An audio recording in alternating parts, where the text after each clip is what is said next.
divide 756 by 4 in long division method. 4 times 1 is 4. On subtracting, we get 3. So this 3 is less than 4. So we put down this 5 and it is 35. 4 times 8 is 32. On subtracting, we get 3.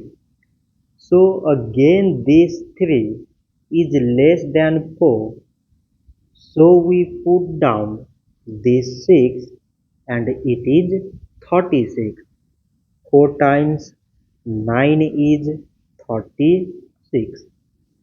On subtracting, we get Z.